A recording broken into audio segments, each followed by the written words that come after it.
Hello guys, so ano gel cutter na po ang atong i-maintenance o limpyuhan. So gamit ko diag W40 o ganang trapo. So diya ako nagang gitrapuhan diya.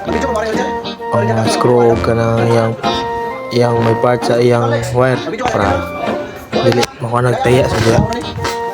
Punta na og W40 ang mga screw niya para dali ra siya matangtang o ganang dili po dali mataya.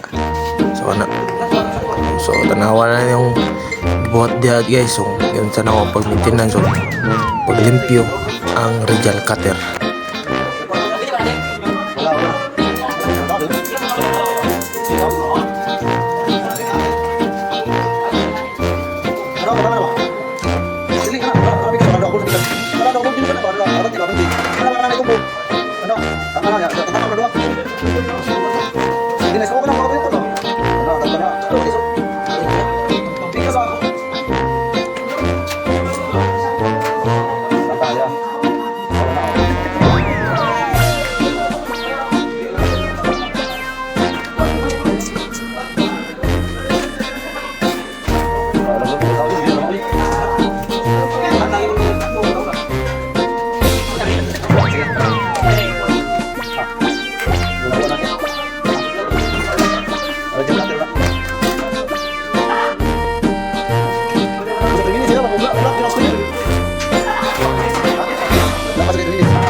Hello guys, so Gimo welding machine na po ang atong maintenance na guys. So ako na siyang kuan di. So piwan so gamit ko ng trapudaan. Ako sa nang gitrapuhan kay grabe abog kayo.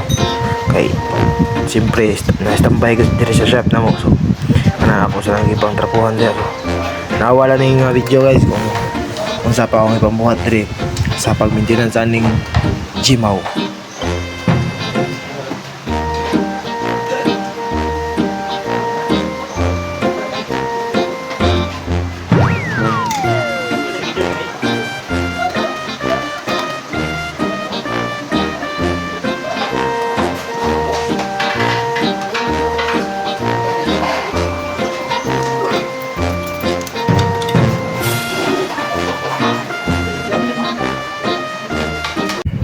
Pas makating na po atong maintenance karon guys. So diya tangtang na ko na sa mga screw para maablihan nila ko ang machine. Diya ako na kitangtang nagamit ko trikuan guys trapo W40 og mga equipment para matangtang siya. So diya gamit po kong brush. Ako nang i-brush siya ng mga piit nga side para malimpyo siya. So ya, mga nang gibuhat. So, nawala na yung video guys kung gawin sana ako paglimpyo ang pasma cutting machine. Let's go!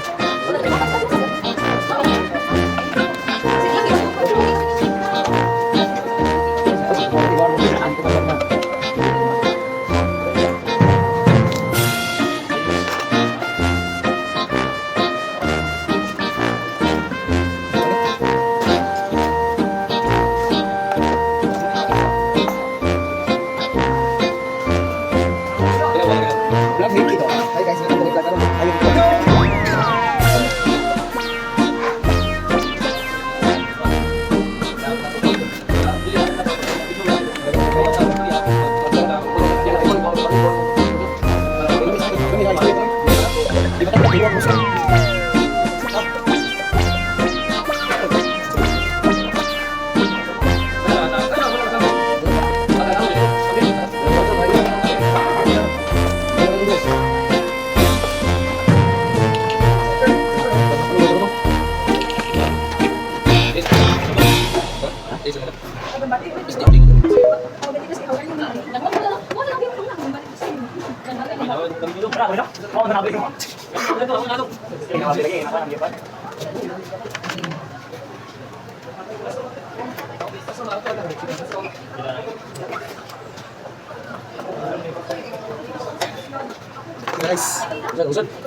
Oh, hello guys. So kani drill press na po daw akong limpyuhan dire kay kani siya kay na-standby man siya dire og na po siya mga tayo ang brush kung mga panggamitan na ng brush o trapo. So diya tanawa lang guys kung sa akong gibuhat diya sa video.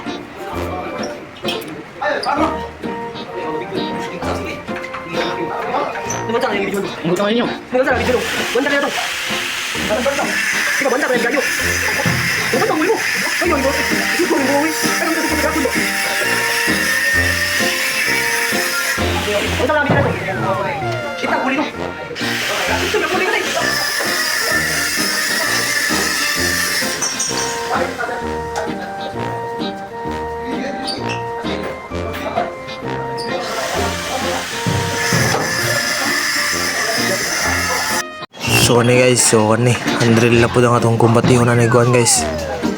O maintenance so diya nang lustrade na kayo ang iyang mga parts guys. Uban mga tangtang, uban dili so akong gibuhat diya ako na lang gipang tangtang ang matangtang nga screw sa handril. So na so diya nang ko ano diya ako na lang gamitan og alin. So tanawa na yung video guys kung unsa akong ibang buhat ug unsa akong paagya ni sa pagtangtangan ng mga kan ug unsa na ako paglimpyo ang handril. Let's go.